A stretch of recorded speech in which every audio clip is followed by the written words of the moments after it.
Après les vols de voitures, on dirait que ces temps-ci, on parle beaucoup des extorsions contre les restaurateurs et les bars qui sont d'ailleurs en hausse dans la région du Grand Montréal et à Laval. Le maire de Laval, Stéphane Boyer, signe aujourd'hui une lettre ouverte pour annoncer des mesures afin de renforcer la présence policière à Laval pour contrer ce fléau. On est avec M. Boyer, maire de Laval. Bonjour, M. Boyer. Bonjour.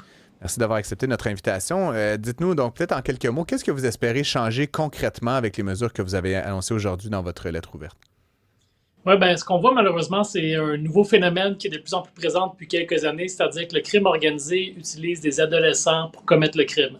Donc, via les applications sociales, on va payer nos jeunes 500 $, 1000 $, 2000 pour aller mettre le feu à un commerce, aller voler une voiture ou aller tirer sur un bâtiment. Il n'y a pas de solution simple, mais à Laval, ce qu'on souhaite mettre de l'avant, on vient de signer une nouvelle convention collective qui va permettre de créer 20 000 heures de plus à faire les enquêtes.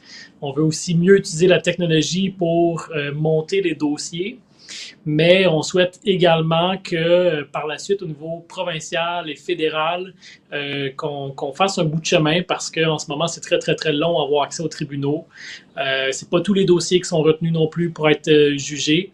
Et j'ai demandé ce matin que le gouvernement modifie le code criminel pour que les peines que les individus qui utilisent des jeunes pour commettre des crimes à leur place aient des peines plus sévères, comme c'est le cas pour les dossiers d'exploitation sexuelle.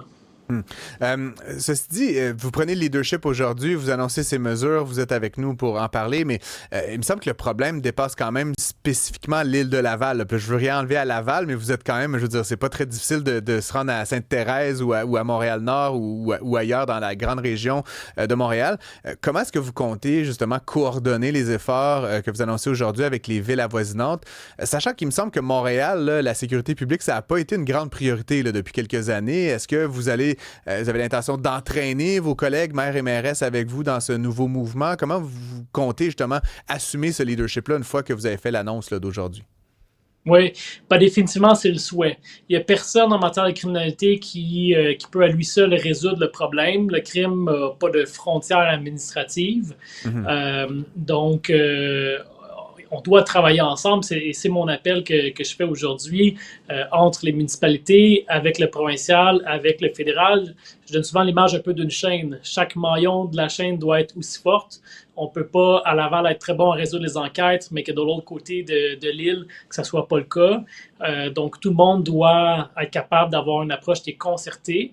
Mais dans le passé, on a vu qu'on est capable d'avoir des succès communs. En 2021-2022, quand la pandémie, quand on a commencé à sortir de la pandémie, on a vu une recrudescence du nombre d'armes à feu sur le territoire, les événements qui impliquaient des tirs d'armes à feu. Et à ce moment-là, il y a eu l'initiative Centaure qui a été élaborée avec le gouvernement du Québec, avec les villes. Et ça a eu un impact, ça a réduit de moitié les événements avec des armes à feu dans le Grand Montréal, en fait. L'année dernière, le fédéral a également fait une initiative au niveau des vols de voitures. Mm-hmm. Et on a vu des beaux gains dans la dernière année, des arrestations importantes qui ont été effectuées, des nouveaux équipements dans les ports pour mieux identifier les voitures volées qui étaient dans des conteneurs. Donc, on doit travailler ensemble, ça c'est certain, parce seule personne ne peut y arriver. Et la justice dépend à la fois des policiers municipaux pour faire les enquêtes, mais par la suite dépend des procureurs provinciaux, fédéraux pour mener les dossiers devant les juges et également des établissements de prison. Moi, une des choses qui me préoccupe aussi, c'est de voir que dans beaucoup de dossiers, le crime organisé continue d'opérer de leurs cellules. Et ça, c'est un problème. On doit avoir des prisons qui sont plus hermétiques. D'ailleurs, c'est ce qu'on voit dans certains dossiers qui sont en cours en ce moment. C'est pas pour rien qu'au mois de mai, il y a eu des opérations spéciales dans les prisons pour saisir des cellulaires. Et juste à Bordeaux, on a saisi 66 cellulaires en une seule journée. Alors ça, c'est pas normal que le crime puisse opérer de leurs cellules. Donc, on doit aussi avoir des établissements qui sont plus hermétiques. Souvent, M. Boyer, la criminalité commence à l'adolescence. D'ailleurs, votre lettre aujourd'hui donc fait la part belle à ces jeunes qui commettent des crimes pour le crime organisé. Évidemment, ces adolescents, ils sont recrutés tôt, ils sont peut-être dans des situations de vulnérabilité, influençables. Avez-vous un plan pour lutter davantage encore à la source? Parce que c'est une chose de prendre un jeune sur le fait ou de renforcer les peines une fois que le crime est commis, mais il y a quand même, encore une fois, un travail à faire vraiment vraiment en amont. Qu'est-ce qu'une ville comme Laval peut faire justement pour s'assurer que ça survienne moins souvent puis que ces jeunes-là soient moins enclins, comme vous le dites, à choisir le crime organisé comme une job d'été, là, finalement? Oui, ben, définitivement, la prévention doit être au rendez-vous. Une des choses qu'on a mis de l'avant dans les 2 dernières années sur notre territoire, c'est qu'on a vraiment créé des liens entre la police, le service de santé, les services scolaires et les organismes communautaires. Et donc, on essaie d'avoir un meilleur échange d'informations entre les différents établissements, essayer d'arriver le plus en amont possible du problème.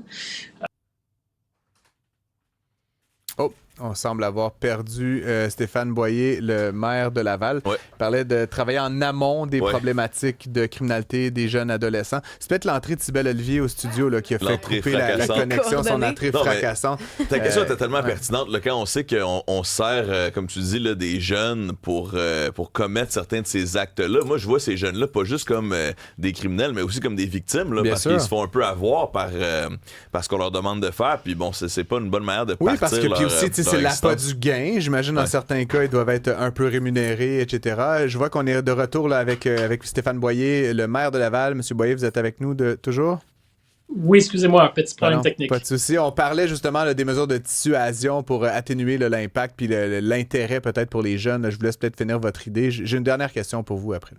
C'est ça. Donc, en effet, comme on disait, c'est important la prévention, d'agir en amont. Donc, on essaie d'avoir le plus possible des policiers maintenant qui sont présents au sein des établissements scolaires. On a créé des activités aussi où nos policiers maintenant vont jouer au basketball, vont faire plein d'activités avec les jeunes. Des fois, on va cibler des individus, des jeunes qu'on sait qui sont déjà proches du crime organisé ou qui gravitent alentour. On va même les encourager à ce qu'ils invitent leurs amis à venir participer aux activités de la police pour essayer de créer des liens, échanger de l'information.